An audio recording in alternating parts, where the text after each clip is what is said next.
Bonjour et bienvenue. Je suis Jeanne et vous écoutez Basilic, le podcast indépendant consacré à l'environnement et aux initiatives positives. Depuis 2017, je donne la parole à celles et ceux qui façonnent le monde de demain. Dans ce podcast, on parle d'écologie bien sûr, d'activisme, d'entrepreneuriat, de bénévolat. Mais avant tout, on écoute. On écoute les invités nous raconter leur parcours, leurs projets et surtout leurs rêves. Je vous donne rendez-vous ici, tous les jeudis, pour faire le plein d'optimisme. Merci à toutes et à tous d'être au rendez-vous en cette nouvelle année. J'en profite pour vous souhaiter une très bonne année, qu'elle vous soit douce et heureuse. Évidemment, j'espère que cette année sera riche en initiatives positives, en projets innovants et inspirants qui apportent espoir et courage. Mon invitée du jour est sans aucun doute inspirante. Elle s'est donnée une mission, améliorer l'alimentation des personnes fragilisées. Pour ce faire, Sandra Rigal-Vadel a créé Wasteco, une entreprise qui lutte contre le gaspillage alimentaire dans les établissements collectifs tels que les EHPAD ou les centres d'accueil pour personnes handicapées. La mission de Sandra va bien au-delà du gaspillage alimentaire. Elle utilise le gaspillage comme un levier permettant de retravailler le plan alimentaire de l'établissement, en intégrant davantage de fruits et légumes de saison, ou encore en repensant les saveurs et les goûts proposés aux résidents.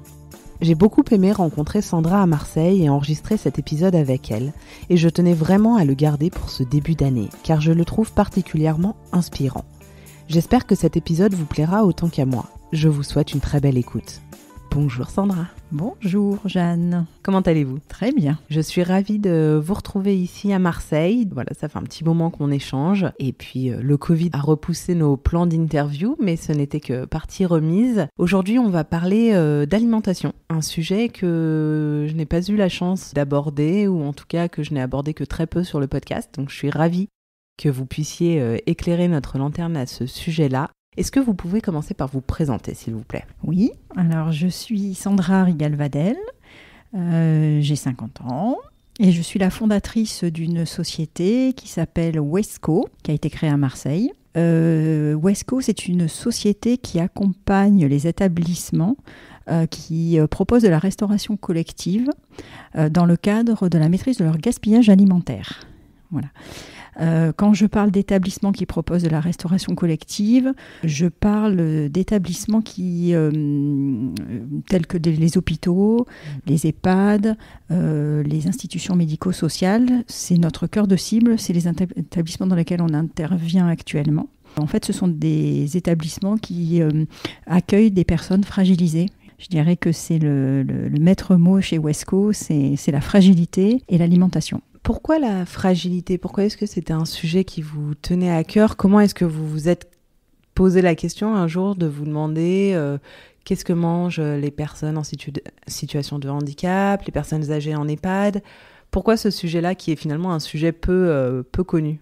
Alors, déjà, ça a commencé de manière assez égocentrée, c'est-à-dire que quand on fait des petits séjours à l'hôpital, même des courts séjours, on se rend bien compte que l'alimentation, bon, une fois que la pathologie est prise en charge, bien entendu, c'est ça, quand même la fonction d'un hôpital, une fois que la pathologie est prise en charge, le sujet vraiment qui revient, c'est la qualité de l'alimentation. On a tous plus ou moins toujours été, un jour été hospitalisés, et puis on se fait apporter des petits plats, on se fait le soir ou par nos parents ou par nos amis, parce que ce que l'on mange à l'hôpital souvent n'est pas extrêmement goûteux, on va dire ça comme ça. Et puis après, donc la fragilité, plus largement, parce que effectivement, moi j'ai été touchée par des personnes autour de moi qui étaient en EHPAD, que j'ai visitées bien sûr, et aussi des personnes en situation de handicap qui étaient prises en charge dans des IME ou des femmes, enfin des institutions médico-sociales. Et effectivement, on a la même problématique, c'est-à-dire qu'une fois que, alors pour les EHPAD, la pathologie est prise en charge, l'alimentation, c'est synonyme de plaisir. C'est un des premiers plaisirs dans ces institutions-là. Et souvent, de la même façon, on ne retrouve pas toujours des plats très goûteux. Et en fait, c'est ça qui m'a vraiment permis d'aller sur ce terrain-là. C'est de se dire qu'il y a des personnes en France, dépendantes, en situation de handicap, qui mangent tous leurs repas dans un établissement et qui, malheureusement, n'y trouvent pas toujours le plaisir attendu. Et donc, pour créer cette aventure, comment est-ce que vous vous y êtes pris ? Donc, vous étiez parti de ce constat du point central que représente l'alimentation dans nos vies, que l'on soit en situation de handicap, que l'on soit une personne fragilisée, une personne âgée. Comment est-ce que vous avez avancé ensuite, développé cette idée pour réussir à concilier écologie, éco-responsabilité et alimentation ? En fait, cette idée est née d'un projet associatif, initialement. Effectivement, je suis aussi présidente d'une association qui a porté en 2018 un projet effectivement de gestion, de maîtrise du gaspillage alimentaire dans ces établissements-là. Si je fais un petit peu la genèse, en fait, effectivement, comme je suis toujours, donc j'ai toujours été touchée par cette problématique-là de la fragilité de l'alimentation, et je me suis dit, est-ce qu'on peut faire bouger les choses ? À l'époque, c'était en 2018. Moi, j'ai un parcours très classique d'école de commerce, consulting, etc. pendant 20 ans. Donc à l'époque, j'avais 45 ans et toujours très touchée par l'alimentation. J'ai voulu faire un CAP de pâtisserie. Donc j'ai vraiment j'ai un peu baigné dans ce milieu-là. Et à ce moment-là, quand j'ai été touchée personnellement par des personnes fragiles, dont l'alimentation laissait peut-être à désirer parce qu'elles étaient dans des établissements, comme je les ai mentionnés, je me suis dit, mais pourquoi est-ce que ça peut changer, quoi ? Pourquoi c'est comme ça et est-ce que ça peut changer ? Donc j'ai interviewé un certain nombre de directeurs d'EHPAD, principalement des directeurs d'EHPAD, quelques-uns directeurs d'établissements médico-sociaux, en leur demandant, mais qu'est-ce qui pourrait faire en sorte que ça change, en fait, tout simplement ? Et en fait, ils m'ont tous dit qu'ils voulaient faire changer les choses, mais qu'il y avait un point très important qui posait souci, c'était le coût alloué à l'alimentation dans ces établissements-là. Il faut être très clair, le coût sur 3 repas par jour et une collation dans cet établissement-là tourne entre 4,70 5 euros par jour. Par jour.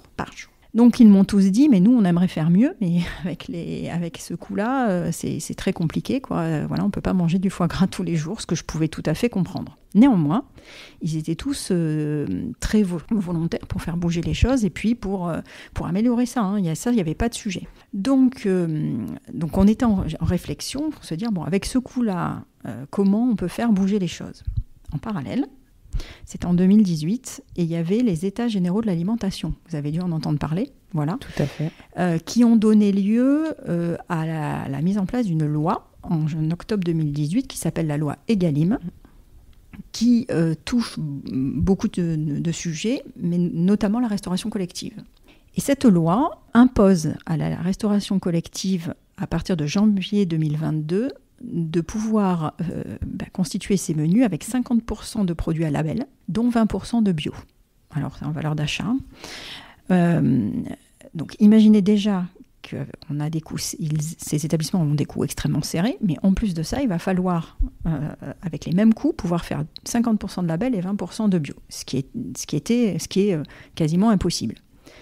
Mais la loi Egalim a remonté aussi un levier pour pouvoir faire des économies, c'est le gaspillage alimentaire qui est généré par ces établissements-là, qui est énormissime. Donc dans les chiffres du gaspillage, on peut évaluer à plus de 2 milliards, plus de 2,7 milliards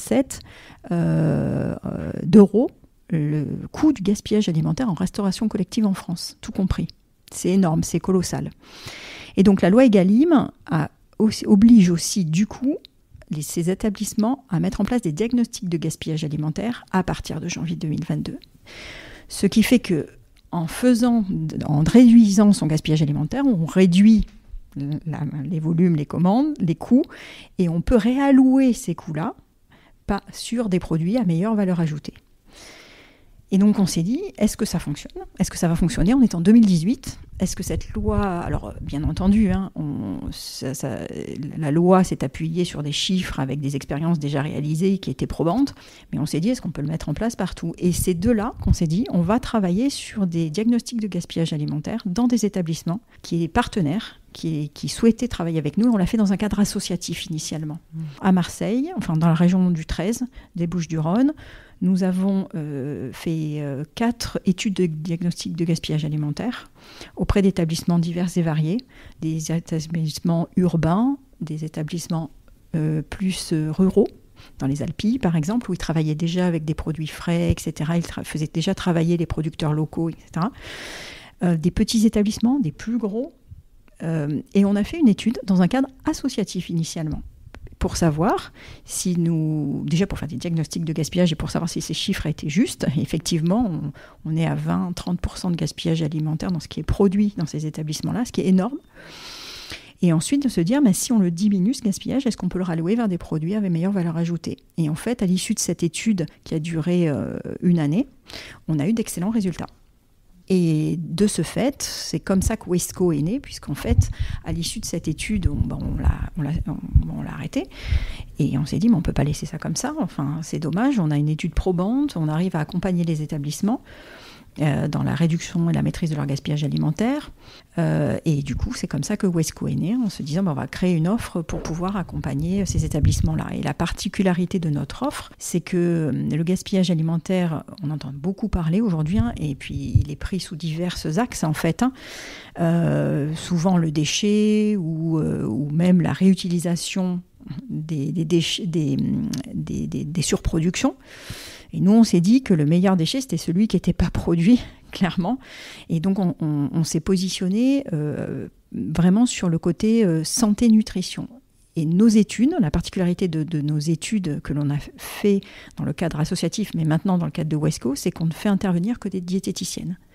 Toutes les personnes qui interviennent dans nos études anti-gaspillage alimentaire sont diététiciennes. Donc, ont cet aspect, bien sûr, écologie, bien entendu, économique, parce que c'est un aspect important, mais aussi nutrition santé, pour pouvoir se dire que, pour pouvoir voir rapidement dans le diagnostic de gaspillage alimentaire ce qui est donné aux résidents ou aux patients et jeté systématiquement, pour des raisons diverses, pas forcément parce que c'est mal cuisiné, mais pour des problématiques de texture, de régime et autres, et de pouvoir très rapidement, même dans la mission, pouvoir le changer et faire des propositions à valeur nutritive équivalente. Ce qui fait que c'est extrêmement vertueux parce qu'on peut très vite avoir des actions concrètes de changement et diminuer le gaspillage alimentaire de manière assez drastique et de manière assez rapide. Mais donc vous vous intéressez à des établissements qui ont ce service de restauration en interne et pour lesquels ce n'est pas externalisé, parce que j'imagine qu'aujourd'hui, c'est bien souvent externalisé. Alors, on a commencé effectivement notre étude que l'on a faite dans un cadre associatif concernait 4 établissements qui étaient en restauration internalisée. Pourquoi on a fait ça ? Parce que c'était beaucoup plus facile de maîtriser l'ensemble du flux. Bien sûr, et d'avoir un impact aussi. D'avoir un impact, d'avoir des personnes vraiment impliquées dans la démarche, parce que c'est fondamental, la conduite du changement, dans les équipes internes. Donc effectivement, pour nous, ça nous a paru le plus logique. Néanmoins, on commence à travailler avec des établissements qui ont des cuisines sous-traitées par des grands acteurs de la restauration collective qui eux confirment qu'ils ont la maîtrise du gaspillage alimentaire. Quand ils servent des repas, ils disent tout ce qui est en amont sur la production, ça c'est géré par eux, ça il n'y a pas de sujet et ça on revient pas dessus. Par contre, ces structures-là sont incapables de regarder au sein des établissements le gaspillage de consommation. Et il est là le problème, c'est le gaspillage de consommation. Conserve, il y a des grilles, il y a des grilles de toute manière, voilà, donc là il n'y a pas de sujet, mais globalement, une personne, un résident, un patient doit manger à peu près 500 grammes de nourriture par repas. En gros, entre les différents composants, entrée, plat principal, dessert, etc. Donc, que fait une société sous-traitante de la restauration, acteur de la restauration collective ? Elle garantit qu'ils ont leurs 500 grammes. Mais derrière, ils ne vont pas vérifier sur place que les gens l'ont bien mangé. Oui, non, et pourquoi ? S'ils ne l'ont pas mangé. Et quel est le taux du gaspillage ? Donc, eux, je dirais qu'ils arrivent à maîtriser, plus ou moins, le gaspillage de production. Dans ces cas-là, on intervient sur le gaspillage de consommation. Et on retourne vers les directions en disant, mais ils ont donné le grammage, probablement, ça respecte bien, mais derrière, ce n'est pas mangé. Et ça, ils ne le voient pas. Donc, pourquoi ce n'est pas mangé ? Il peut y avoir diverses raisons, à nous de les analyser et à nous de revenir vers la direction en disant, je donne n'importe quoi, je vais vous donner un exemple très concret. En EHPAD, on peut être amené à servir du coleslaw. Vous voyez ce que c'est le coleslaw ? Donc c'est effectivement du chou blanc et de la carotte avec une espèce de mayonnaise. C'est très peu mangeable par des résidents parce que la texture ne convient pas. Donc quand on rentre du coleslaw et qu'on se rend compte qu'il y a 80% de gaspillage alimentaire sur le coleslaw, les sociétés prestataires ne le savent pas. Donc du coup, nous, on est censé revenir vers la direction, qui revient vers ces structures-là en disant, bon, le COLSO, vous arrêtez dans les menus, quoi, parce qu'ils ne choisissent pas leurs menus, vous arrêtez. Et ça, c'est valable pour tous les... En analysant le gaspillage, on peut être amené à refondre quasiment 50% des menus et à faire une proposition de refonte de quasiment 50% du menu. On est amené maintenant, au-delà du gaspillage alimentaire et des diagnostics de gaspillage alimentaire, on fait beaucoup de missions de revue du plan alimentaire, puisqu'on travaille avec des diététiciennes qui sont tout à fait légitimes et en mesure de faire ces changements-là. On revoit le plan alimentaire, on revoit les menus, et on réintègre des légumes, des fruits de saison. On travaille sur les textures. Les personnes en situation de handicap, ils ont des problématiques, ils mangent beaucoup de féculents, peu de légumes, mais nous, on propose de travailler différemment, en flan par exemple. On les rend un peu invisibles en purée, ils les voient moins, ils les mangent mieux. Donc voilà, on a un travail, je dirais, le gaspillage alimentaire, pour nous, c'est un enjeu, mais c'est un levier. C'est un levier pour rentrer dans ces établissements-là et pour faire en sorte que ces établissements considèrent l'alimentation comme vraiment au cœur de leur projet d'établissement. Voilà. Ce qui est très intéressant dans ce que vous disiez, c'est que le prestataire externe, finalement, ne s'intéresse pas à ce qui est jeté par la suite. Mais c'est un schéma de fonctionnement qui est assez atypique. On produit de la nourriture sans rechercher derrière si ça a plu ou pas, comment est-ce que je peux m'améliorer, etc. Finalement, c'est assez rare, puisque les chefs, par exemple, dans les restaurants, vont aller à la rencontre des clients et des clientes qui sont attablés dans leur restaurant pour savoir comment ça s'est passé, prendre les retours, les serveurs font les retours aussi. Et là, on était vraiment sur un schéma qui était complètement compartimenté. Oui, ils ne s'y intéressent pas. Bien sûr je dirais qu'ils peuvent s'y intéresser, mais de manière qualitative et de manière non régulièrement. C'est-à-dire quand il faut renégocier les contrats, souvent, effectivement, il y a des retours qui sont faits au niveau qualitatif. Et notre approche n'est pas de jeter la pierre aux acteurs de la restauration collective. Pas du tout. Voilà. C'est plus de se dire qu'on est complémentaires. En fait, on est complémentaires. Et en fait, oui, ils s'y intéressent qualitativement, mais quantitativement, clairement pas, puisqu'ils n'ont pas les chiffres. Puisqu'ils ne font pas de pesée. Nous, on travaille vraiment avec des pesées, des déchets, sur place. On travaille pendant une semaine. On regarde tous les repas. On travaille par composants. Donc, on est vraiment... on a ce niveau de détail-là. L'idée à terme, ça serait de travailler en partenariat. Et c'est de dire, nous, on fait ce travail-là de gaspillage. Vous assurez le gaspillage de production. Nous, on travaille sur le gaspillage de consommation. Et l'idée, c'est de travailler en collaboration pour améliorer collectivement les choses. Et je dirais que la pierre angulaire de ça, c'est la direction de l'établissement qui, elle, fait ce lien-là et qui fait ce lien pour le moment entre nous, parce que nous, on n'est pas directement les restaurations collectives, et a un pouvoir majeur pour faire changer les choses. Et je le vois aujourd'hui quand on travaille dans nos missions, la direction, elle est tout à fait en mesure de changer radicalement les choses à l'intérieur de son établissement. Elle est autonome là-dessus, dans la mesure où les coûts sont gérés. Effectivement, nous, on est plutôt, je dirais, à la fin du processus, et on est vraiment dans l'accompagnement des résidents, on fait des réunions d'animation avec les résidents, qui souvent ont, pour ceux qui sont verbaux, ont des vrais desiderata en matière d'alimentation, et souvent on ne les fait pas. Les commissions menus, ce qu'on appelle les commissions menus qu'on peut voir dans les cantines, par exemple, scolaires, sont peu existantes dans ces établissements-là, alors que ce sont des vrais leviers d'amélioration. C'est incroyable, et en fait c'est vrai que si votre projet n'avait pas croisé ma route, je ne sais pas si je me serais vraiment posé la question. Je me la suis posée avec mes grands-parents à l'EHPAD, comme je vous le disais avant qu'on débute l'interview, et parce que c'était effectivement très important pour eux. Pour autant, j'oubliais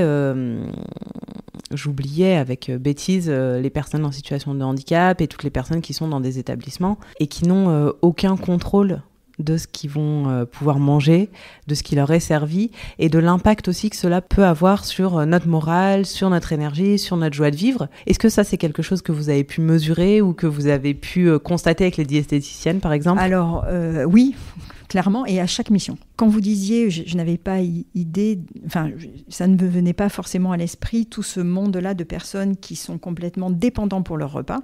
C'est normal parce qu'ils sont cachés. Voilà, c'est comme en ce moment on parle beaucoup des EHPAD, mais dans ces structures-là,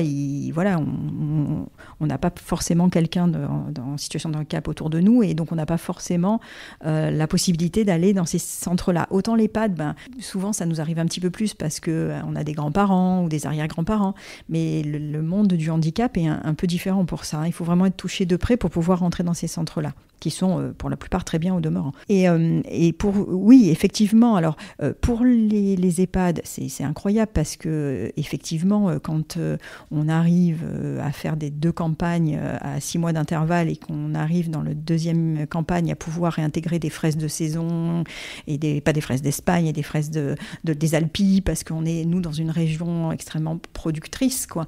Et donc, c'est quand même très dommage d'aller chercher des fruits et des légumes ailleurs que dans notre région. On a la plaine de l'Accro, on a Aubagne, on est riche de tous ces producteurs-là et qu'il faut faire travailler aussi, ce qui couvre le côté territorial aussi, parce que notre enjeu, c'est, on l'a vu, économique, écologique, nutritionnel, de santé, mais aussi territorial. C'est faire travailler nos territoires pour les personnes fragiles qui y vivent et qui y sont résidents. Mais effectivement, alors pour les personnes d'EHPAD, clairement, on voit la différence et le plaisir de manger parce qu'ils verbalisent très bien. Et pour les personnes en situation de handicap, de la même façon, on voit vraiment la joie dans leurs yeux, ou même ils le verbalisent quand ils mangent des produits meilleurs. Alors, par exemple, pour les personnes en situation de polyhandicap, ce sont des personnes qui mangent ce qu'on appelle texturé, c'est-à-dire qui mangent mixé. En termes d'hygiène, le mixé, c'est très réglementé, on ne peut pas mixer n'importe comment, etc. Mais ce qu'on peut voir, c'est qu'on a des techniques, nous, il existe des techniques pour mixer des hamburgers, pour mixer des pizzas. Et quelqu'un qui est polyhandicapé, quand le dimanche soir, il est chez lui, on peut, ou même il rentre au centre, il peut manger une pizza, comme nous, on va se dire, je vais commander une pizza le dimanche soir, comme ça, j'ai pas envie de cuisiner. Mais une pizza, ça se mixe. Et quand on arrive à expliciter effectivement que l'on peut mixer ce genre de produit, et qu'on voit une personne en situation de polyhandicap manger un hamburger mixé, ou même en EHPAD, j'ai vu des exemples, je les ai même filmés, des exemples de croque-monsieur mixé, on a un rendu gustatif qui est excellent. Excellent, c'est le croque-monsieur mixé. Pourquoi se priver de ça ? On voit tout de suite, quand on voit manger le même... pourquoi les personnes qui mangent mixé n'auraient pas le même repas que leur copain à côté qui mange non mixé, le résident d'à côté qui mange non mixé. C'est une aberration. C'est comme si on vous faisait manger un super foie gras et qu'à côté, on vous dise « Ah bah non, vous, alors vous allez manger à côté un pâté. » Non, pourquoi ? Là, ça se mixe. Donc c'est vrai que on voit tout de suite la différence. Et pour les personnes qui sont dans les centres dans lesquels on va, qui sont des personnes en situation de handicap, on va donc faire des campagnes de pesée et on va avec nos balances et on pèse devant tout le monde. On est dans une démarche, je dirais, de développement durable global dans l'établissement la semaine où on est là. On parle de gaspillage. Et on est surpris parce qu'il y a des jeunes adultes qui nous aident, autistes en l'occurrence, qui nous aident, qui savent lire. S'ils arrivent à lire, on a des balances digitales, qui vont venir, qui vont nous aider à peser, à jeter, à lire. Enfin, il y a un vrai engouement par rapport à une vraie prise de conscience du gaspillage et après de ce qu'ils ont dans l'assiette, qu'il ne faut pas gaspiller. Enfin, la démarche de gaspillage alimentaire est hyper vertueuse sur l'échange, la convivialité, le fait de s'impliquer dans la démarche. Voilà. Donc c'est un tout en fait, c'est-à-dire qu'on tire une espèce de fil et on est dans une démarche holistique, je dirais presque, puisqu'on touche tout. Vous êtes dans une vraie démarche globale. Ah ouais. Là on est en train j'espère qu'on va pouvoir faire cette émission à la rentrée dans laquelle on prévoit une intégration de certaines personnes en situation de handicap avec leurs éducateurs, coachés par leurs éducateurs pour pouvoir nous aider à faire les pesées. Et pour les recettes, vous parlez de la pizza mixée ou du hamburger mixé, ce sont des choses que vous avez apprises sur le tas ? Alors nous, on sait que ça existe, mais c'est pas nous du tout qui travaillons ça, c'est les les chefs de la restauration, et il y a des formations pour ça, qui sont adaptées, justement, parce qu'il faut respecter un certain nombre d'hygiènes. Donc nous, là-dessus, on est juste force de proposition, je dirais, un peu pour ouvrir les chakras, et pour dire, voilà, il y a des choses qui existent. Après, nous, notre rôle, c'est vraiment, se limite au diagnostic de gaspillage, à la revue du plan alimentaire et à la revue des menus. Mais nous, on est plus là pour ouvrir d'autres propositions. Et voilà, il y a même des chefs de la restauration collective, alors qu'ils sont en cuisine internalisée. Là, j'ai été vendredi sur une restitution, qui a dit je vais m'abonner à des revues de cuisine pour avoir d'autres idées que des idées préconçues de la restauration collective que l'on a. On a toujours les mêmes repas qui reviennent, le poulet basquez, le bœuf carotte, etc. Non, on peut faire d'autres choses qui viennent de la cuisine quasiment traditionnelle, quoi. Donc quand déjà on entend ça, c'est tout gagné, quoi.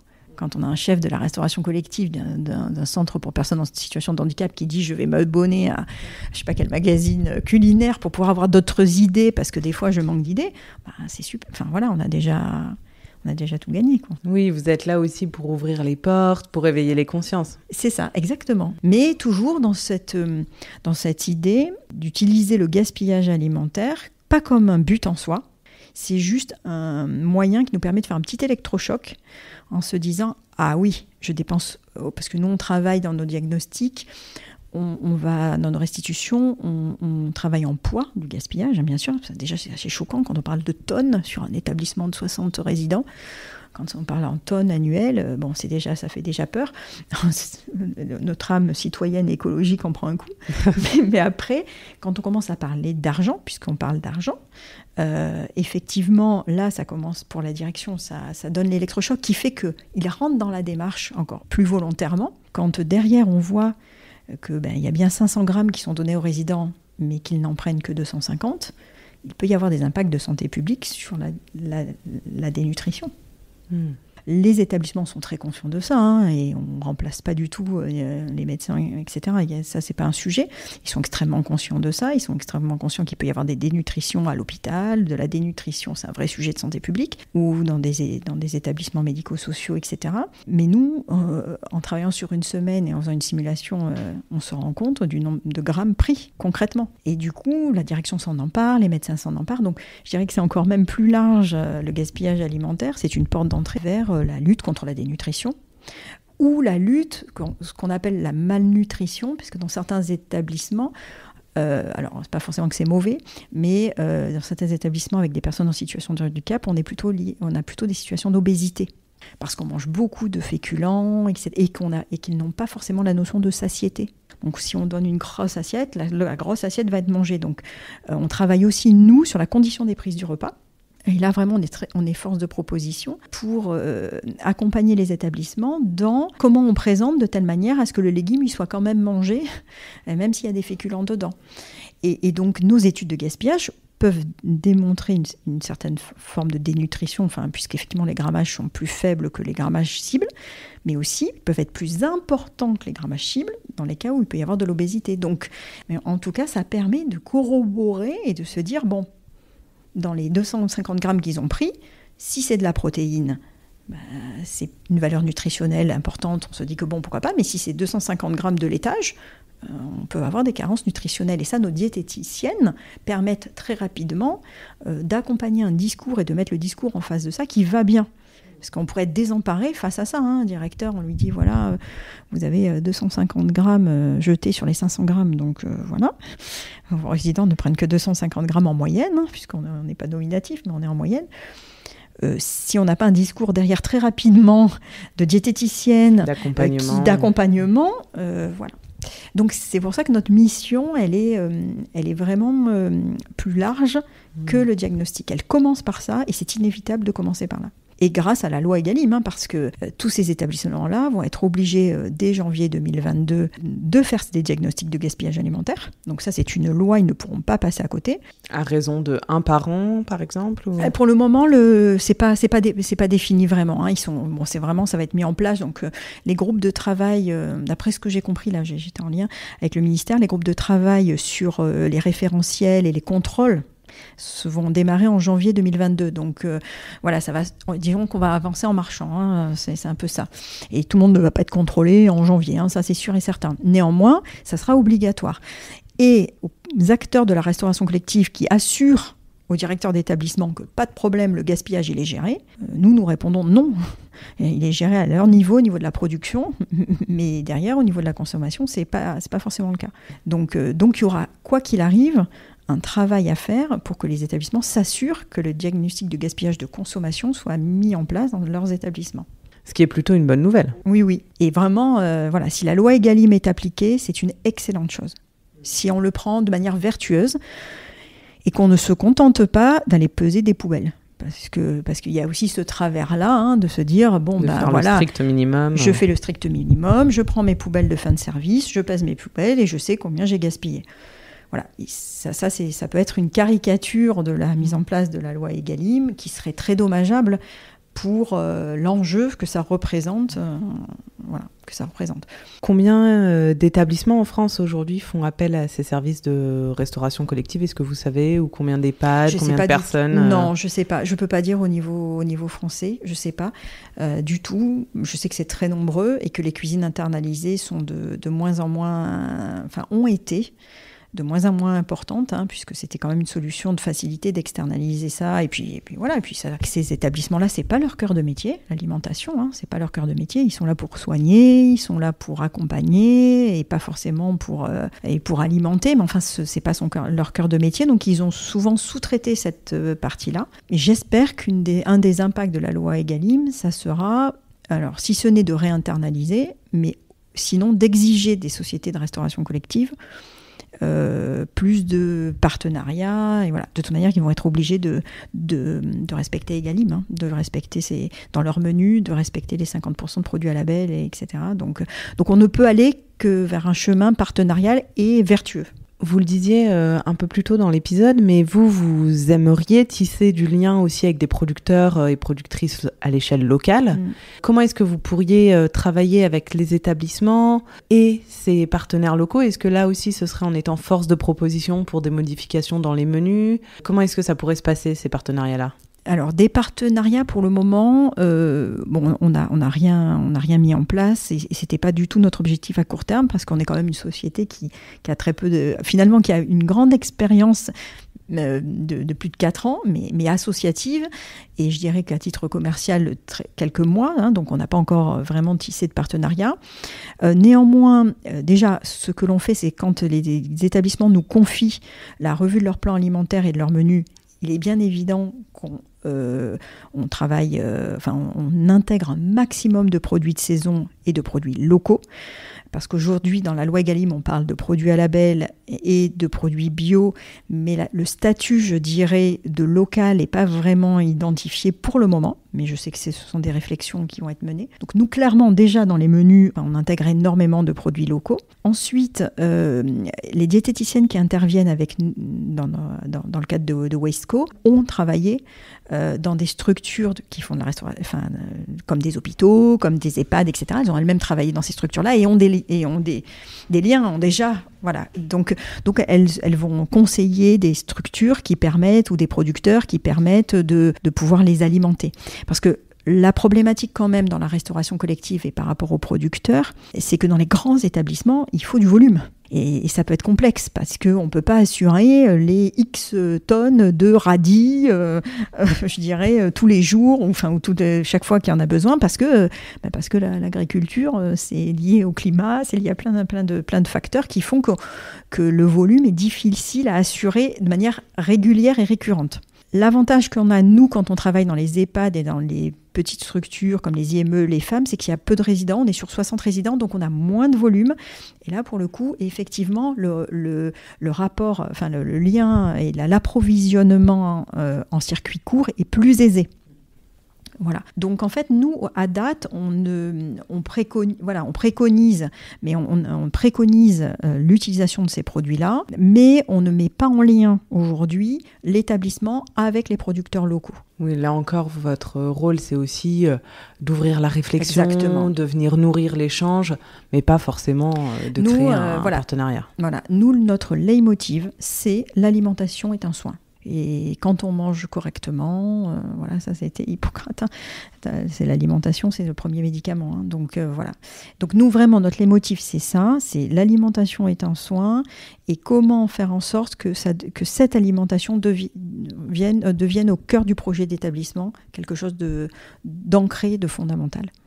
Et je dirais que vraiment, ce qu'on souhaite vraiment, c'est de faire ce transfert de compétences pour que les établissements deviennent autonomes et que ça puisse devenir une habitude et une récurrence chez eux que de travailler sur le diagnostic, que de changer les menus rapidement et régulièrement,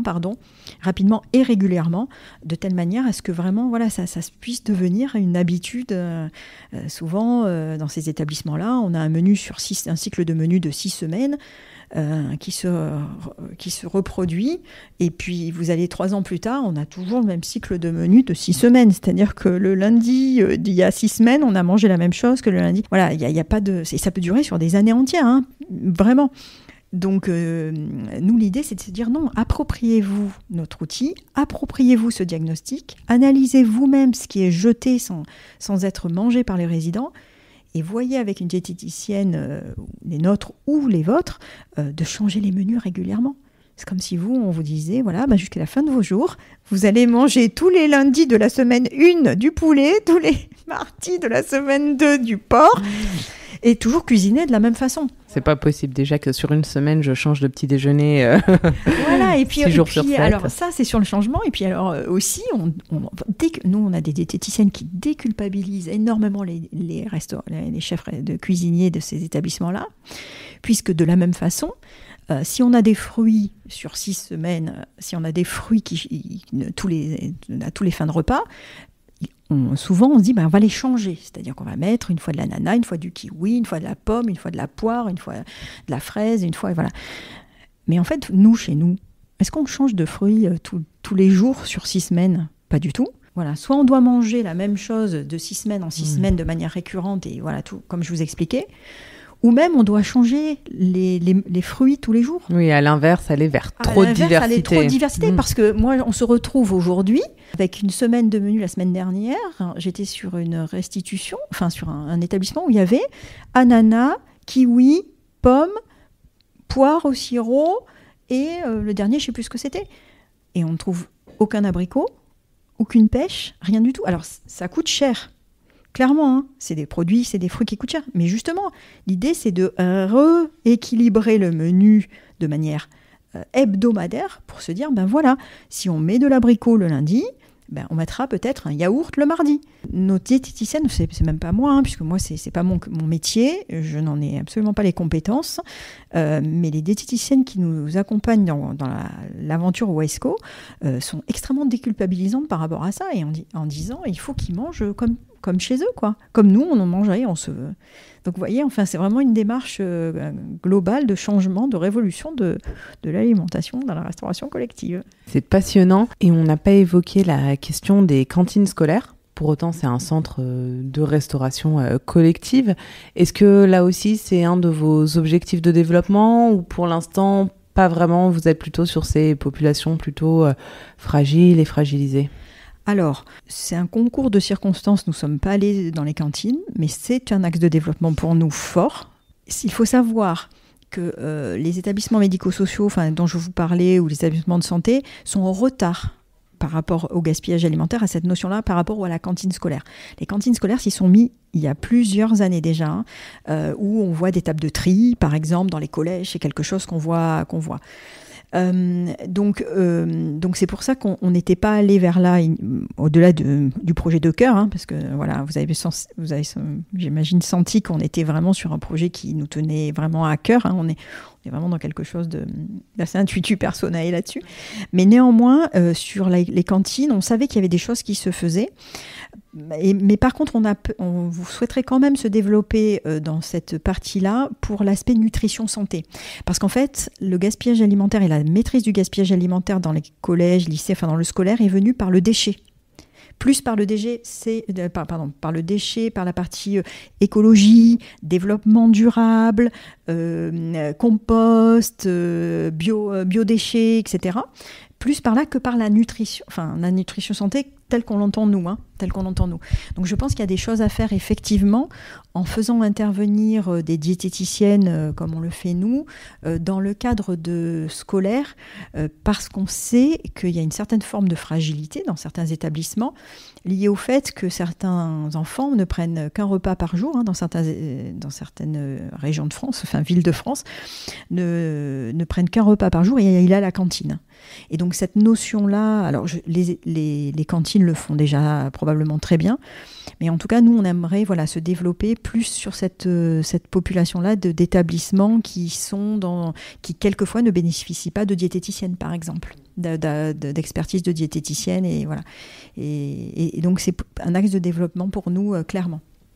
Et des établissements qui s'adressent aussi à ces enfants plus défavorisés. Exactement, voilà. Où il y a une certaine forme de fragilité, c'est un peu notre leitmotiv, et donc une certaine forme de fragilité. Donc, où effectivement, si le repas à la cantine est pris, si c'est un seul repas qui est pris à la cantine, effectivement, cette notion de nutrition santé nous intéresse beaucoup, de le prendre par ce côté-là et de mettre à disposition nos diététiciennes pour peut-être travailler les menus aussi.